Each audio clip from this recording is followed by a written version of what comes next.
We're going to discuss 5 common types of reactions that we see in chemistry. We should be able to recognize the type of reaction based on the equation, recognize the type of reaction based on, oh, that doesn't make sense. And we should be able to predict the products of a chemical reaction based on the reactants. I think I caught, I don't know what happened. So, it's not that funny. Really not that funny, guys. So, how we base our reaction classifications, similar to how we classify matter, we classify them based on their similarities. So, we'll talk about the format of a few basic ones. First one is composition. You may also refer to this as synthesis. Synthesis meaning to make. So I like to call it composition because you're really composing a single product. So if you think about this in terms of, say, an English essay, an English composition, you take a lot of words and sentences and you put them together to make a single product. So in these examples, you'll notice that in composition reactions, we have a single product, a single type of particle created from multiple types of particles. Okay? So these are all examples of composition reactions. And I have some models right here. So I have chlorine reacting with magnesium, forming magnesium chloride. And we have these multiple reactants coming together to form a single product. Okay? You guys see how that happened? Decomposition is when you have a single reactant but multiple products. So it's you're decomposing, like if you're talking about something that's like a fruit that's decomposing, or something like if you say you left an apple out on the counter for, I don't know, 6 months. It's not going to be an apple anymore. It's going to be a gross apple. The particles in there that make it an apple, that keep it all nice and crunchy, are going to decompose. They're going to break down into other compounds. Various things do that. Some yeast, some bacteria, some fungus. They're decomposers. I know you guys talked about that in biology, right? So you'll notice a decomposition reaction, similarly, you start out with a single reactant and you end up with multiple products. So that's what they decompose to. Normally they decompose into something stable. So like a lot of times if you have like a carbonate, you'll form carbon dioxide. Carbon dioxide is a very stable product. Carbon dioxide and regular oxides, they tend to be stable. So these are a few different examples. We actually saw a couple of these earlier this year. We saw this in the relative masses of atoms lab, and we saw this in the hydrogen-oxygen lab, the decomposition of hydrogen peroxide. So if you have a bottle of hydrogen peroxide in your medicine cabinet, you'll notice that there's an expiration date on that. That's because after it decomposes, what are you left with? You'll have a bottle of water. Yes, Falon? What's the difference between AG and L? AQ and L? Oh, AQ, aqueous, is a solution with water as the solvent. Liquid is referring to a pure substance. So you wouldn't have, you could actually have like silver nitrate liquid, but you would have to heat it to a very high temperature. So solution is just mixed up, so it looks like water, but the solvent is just mixed up with water. So like here, H2O2AQ is the hydrogen peroxide dissolved in water. And the reason why that this is H2O liquid is because it's a pure substance that is a liquid. And I guess you could make an argument to say water, aqueous water, but that's pretty redundant. So that's why they call it a liquid. So liquid is normally referring to a pure substance. An aqueous solution is referring to the mixture. Okay? Good question. Moving on. So notice you have one single reactant, multiple products. So I have a decomposition model here. Like we have copper 2 chloride forming copper and chlorine. So chances are if you, this is a decomposition because you have that one type of particle breaking up into multiple types of particles. Okay, we start off with copper chloride particles, end up with copper and chlorine molecules. This here is copper 2 chloride. That's the ion chloride. This is the element chlorine. Okay? So, a single replacement is when you have an ionic compound reacting with an element. The element replaces the appropriate part of the compound. So, like non-metal will replace the anion, or the metal will replace the cation. Because metals form positive charges. Because, you know, remember the cations, cats, they have positive. Did I say that before? Okay.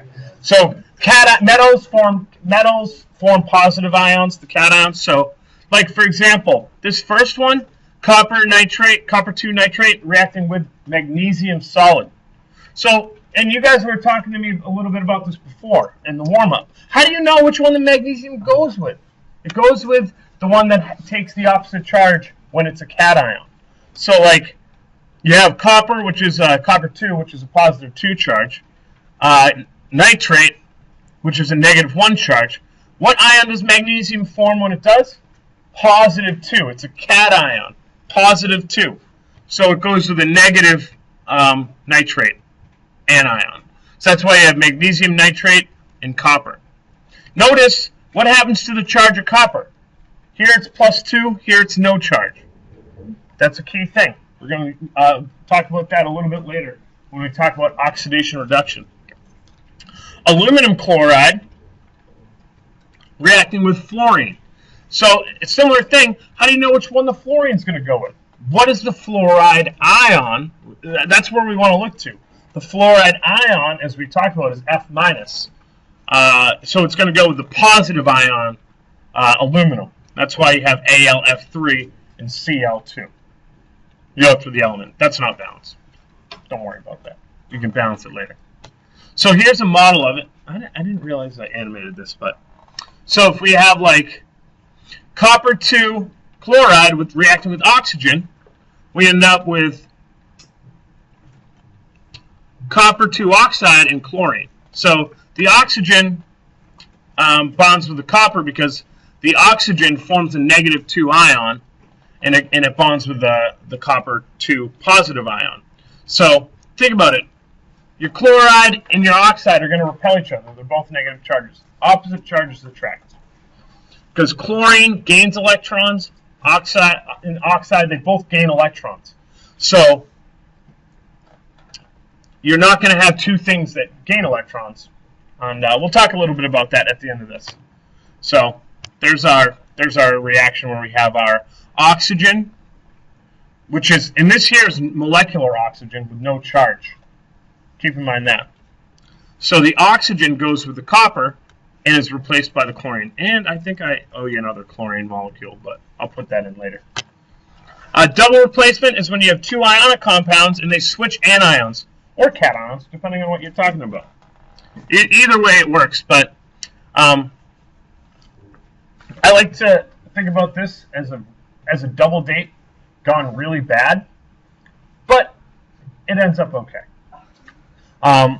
Whereas you have a cation and anion out on a double date with their friends, other cation and another anion, but they're not getting along.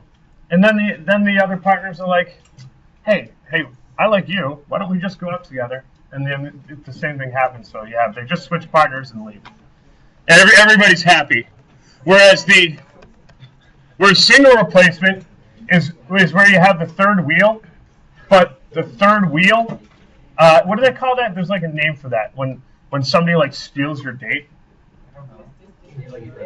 Stealing your date? What's that? The worst wingman ever. No, this is they're a couple and they're going out with their friend, and one of the people like steals the other one's boyfriend and leaves without him because the other guy's a jerk. He was like making fun of the other person. So it's okay. It's okay. He's alone now. So here, so take a look up here. You got sodium with chloride to start out with, lead with nitrate. They're not getting along at all. You know, sodium likes brunettes and nitrate's a brunette. And lead likes blondes and chloride's a blonde. So they're like, whatever. Everybody's happy in the end. Lead's with chloride. Sodium's with nitrate. It's perfectly fine. It's a little awkward, you know, later. But same thing. Calcium ion, calcium chloride, aluminum and phosphate. You end up with aluminum chloride and calcium phosphate. And here's a model. So you have your potassium with chloride, and they basically just switch partners. So you have your potassium nitrate in the end, and your lead 2 chloride. Make sense? Good. Lastly, combustion is when you have a hydrocarbon and a carbohydrate reacting with oxygen.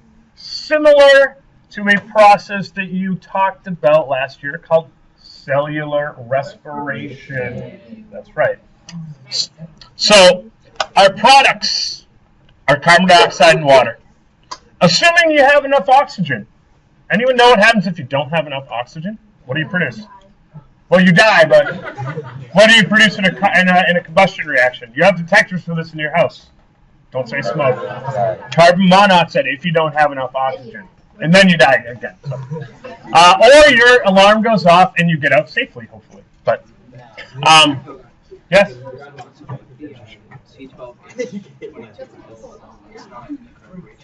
Hold on, guys. Listen up. What's that? This is sucrose. That's sucrose.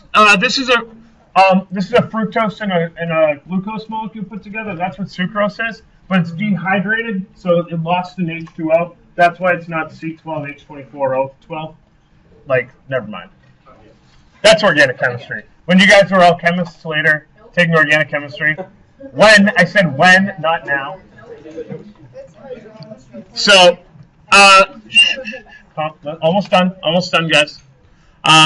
So, basically, the thing that confuses a lot of people is that they think that it almost looks like the format of a single replacement reaction. But here you don't have a cation and an anion, you have a molecular substance. You have methane. So it's kind of like the oxygen goes to both. The oxygen goes to both the carbon and both the hydrogen. Because you have these stable products, carbon dioxide and water. Okay? So either case, it goes to carbon dioxide and water, assuming you have an abundance of oxygen. Like, if I burn some, like in our Bunsen burners, this is the natural gas combustion that fuels our Bunsen burners and maybe some of our stoves at home. So that's what goes on. You make carbon dioxide and water. Here's a model.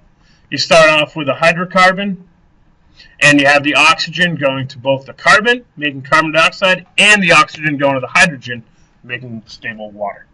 Okay, good. Almost there. These are just a couple lines of thought. We can also talk about these terms in oxidation reduction reactions, in reactions where electrons are transferred. We can also talk about them in terms of neutralization reactions. That's a reaction between an acid and a base. And also precipitation reactions. Precipitation reactions where a solid comes from solution. So, not really like rain precipitation. It's a different line of thought of that. So you can actually have like composition, combustion, decomposition, and single replacement. They're actually all types of redox reactions. Electrons are being transferred. I know you guys talked about that in terms of combustion last year. That's why you talked about it. You talked about all those electrons moving around all over the place. That's why it's called oxidation reduction. Single replacement and double replacement can also be precipitation reactions.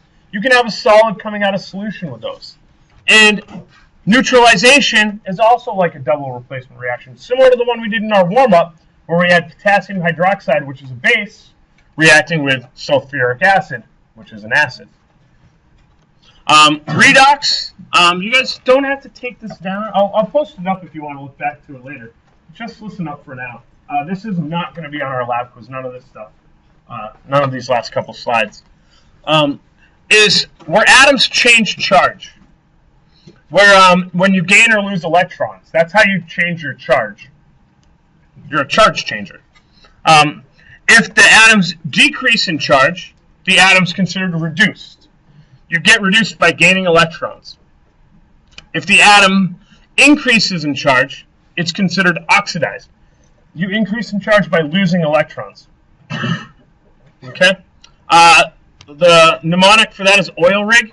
Oxidation is losing, reduction is gaining, referring to electrons. Oil rig. Oxidation is losing, reduction is gaining. So keep that in mind for after break. Precipitation is when you have ions that form an insoluble product that are both in aqueous solution. A precipitate's formed. Things that tend to be very soluble that don't form precipitates are nitrates, acetates, alkali metals, and halides, except for lead, silver, and mercury 1. These tend to be, so anything, if you have like any nitrate, it's going to be soluble. It's not going to form a precipitate. Any acetate is not going to form precipitate. Same with your group 1 or your alkali metals, your sodium, potassium, rubidium. Those guys never form precipitates. They're so soluble. Normally your chlorides never form precipitates, with the exception of lead chloride, silver chloride, and mercury 1 chloride. Heavy metals tend to be insoluble, as well as carbonates and hydroxides. Those tend to be less soluble, unless you're with like sodium hydroxide and alkali metal, that is soluble. We're going to talk about this as we move on. So, don't have to remember it all right now, just introducing it. Neutralization, acids reacting with bases, forming a salt and water. That's normally the neutralization reaction we talk about. Next week, we'll talk a little bit about how they can diverge from that strict definition. But acids, as we talked about, compounds with H plus ions, bases, compounds with OH minus ions, for now. All right?